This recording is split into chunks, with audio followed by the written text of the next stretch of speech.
Hello friends, welcome to VLS kitchen. ఈరోజు నేను చేయబోయే రెసిపీ బెండకాయ చారు. మనం ఎప్పుడు ఫ్రైస్ గట్టి కర్రీస్ కాకుండా ఇలా బెండకాయ చారు చేసుకొని తింటే చాలా బాగుంటుందండి. చాలా ఈజీగా అయిపోతుంది. టేస్ట్ అనేది చాలా బాగుంటుంది. మీరు కూడా ఒకసారి ట్రై చేసి చూడండి. మీరు కనుక మా ఛానల్ని ఫస్ట్ టైం చూస్తున్నట్లయితే మరిన్ని లేటెస్ట్ వీడియోల కోసం క్రింద ఉన్న సబ్స్క్రైబ్ బటన్ని క్లిక్ చేయండి. ఈ ప్రాసెస్ ఎలానో చూసేద్దామా. ముందుగా ఒక బౌల్లోకి 25 గ్రాముల చింతపండు తీసుకోవాలి. దీంట్లో కొన్ని వాటర్ యాడ్ చేసుకొని 10 నిమిషాల పాటు నానబెట్టుకోవాలి. ఈ రెసిపీ కోసం నేను ఇక్కడ 10 బెండకాయలు తీసుకున్నానండి. ఇవి అప్రాక్సిమేట్లీ 100 గ్రామ్స్ ఉంటాయి. ఈ బెండకాయలు 2 ఎడ్జెస్ కట్ చేసి పక్కన పెట్టుకోవాలి. అలానే వీటిని 2 లేదా 3 ముక్కలుగా కట్ చేసుకోవాలి. మనం పెద్ద సైజులో కట్ చేసుకుంటే బాగుంటుందండి. చారులో తినేటప్పుడు చాలా బాగుంటుంది. ఈ విధంగా కట్ చేసుకున్న తర్వాత వీటిని ఒక ప్లేట్లోకి తీసుకొని శుభ్రంగా వాష్ చేసుకోవాలి. వాష్ చేసుకున్న తర్వాత వీటిని పక్కన పెట్టుకోవాలి. చూడండి, మనకి ఈ సైజ్ లో ఉంటే సరిపోతుంది. ఒక చిన్న బౌల్లోకి 1 టేబుల్ స్పూన్ శనగపిండిని తీసుకోవాలి. ఇందులో కొద్దిగా వాటర్ వేసి మొత్తం కలిసేలాగా కలుపుకోవాలి. వాటర్ ఒకేసారి కాకుండా ఇలా కొన్ని వేసి కలుపుకోవాలండి, లేదంటే మనకు ఉండలుగా ఉంటుంది. ఈ విధంగా వేసి మొత్తం కలుపుకొని వీటిని పక్కన పెట్టుకోవాలి. ఒక ప్యాన్ తీసుకొని అందులో 2 టేబుల్ స్పూన్ ఆయిల్ వేసుకోవాలి. ఆయిల్ వేడిన తర్వాత కొద్దిగా ఆవాలు, కొద్దిగా జీలకర్ర వేసి వేయించుకోవాలి. ఇవి కొద్దిగా కలర్ వచ్చేలాగా వేయించుకోవాలండి. వీటిని లో ఫ్లేమ్లోనే వేయించుకోవాలి. హై ఫ్లేమ్లో, మీడియం ఫ్లేమ్లో పెడితే మాడిపోతాయి.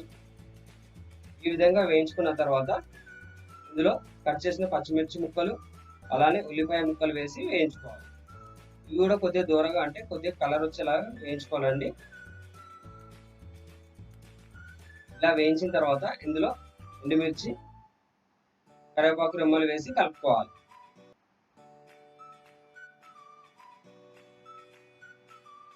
వీటిని ఈ విధంగా కొద్దిగా గోల్డెన్ కలర్ వచ్చేలాగా వేయించిన తర్వాత 1/4 టేబుల్ స్పూన్ పసుపు, 1 టేబుల్ స్పూన్ అల్లం వెల్లుల్లి పేస్ట్ వేసి కలుపుకోవాలి.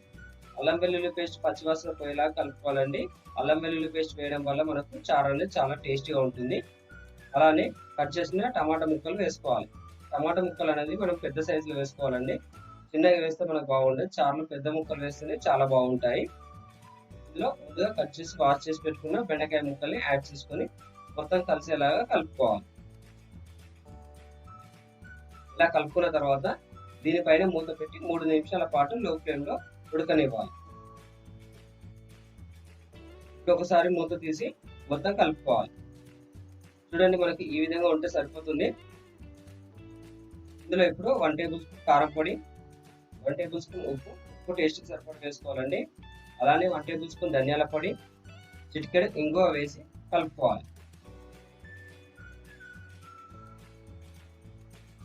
మొత్తం కలిసేలాగా ఈ విధంగా 1 నుంచి 2 నిమిషాల పాటు లో ఫ్లేమ్లో కలుపుకొని ఇందులో ముందుగా నానబెట్టే చింతపండు రసం తీసి వేసుకోవాలి. చింతపండు రసం వేసిన తర్వాత ఇందులో తగినంత వాటర్ని యాడ్ చేసుకోవాలి. వాటర్ అనేది చూసి కన్సిస్టెన్సీలో వేసుకోవాలండి. మీకు పల్చగా కావాలంటే కొన్ని ఎక్కువ వేసుకోవాలి. ఈ కన్సిస్టెన్సీలో ఉంటే సరిపోతుంది. దీనిపైన మూత పెట్టి ఒక 5 నిమిషాల పాటు మీడియం ఫ్లేమ్లో మరగనివ్వాలి. చూడండి, మనకి ఈ విధంగా మరిగితే సరిపోతుంది. ఇందులో బెండకాయలు కూడా మగ్గిపోతాయి. మనకు ఎప్పుడైనా జ్వరం వచ్చినప్పుడు లేదా ఏమి తినాలనిపించినప్పుడు ఈ విధంగా చారు చేసుకొని తినొచ్చండి. లేదా మనకు గట్టి కర్రీస్ ఉన్నప్పుడు, ఫ్రైస్ ఉన్నప్పుడు ఈ విధంగా సైడ్ కి చారు వేసుకొని తినొచ్చే చాలా బాగుంటుందండి. ఇందులో ముందుగా కలిపి పెట్టుకున్న శనగపిండిని కలుపుకోవాలి. మనం శనగపిండి కలుపుకోవడం వల్ల చిక్కదనం వస్తుందండి. టేస్ట్ కూడా చాలా బాగుంటుంది. చూడండి, ఈ విధంగా మొత్తం కలుపుకొని దీనిపైన కొద్దిగా కొత్తిమీర వేసి కలుపుకోవాలి.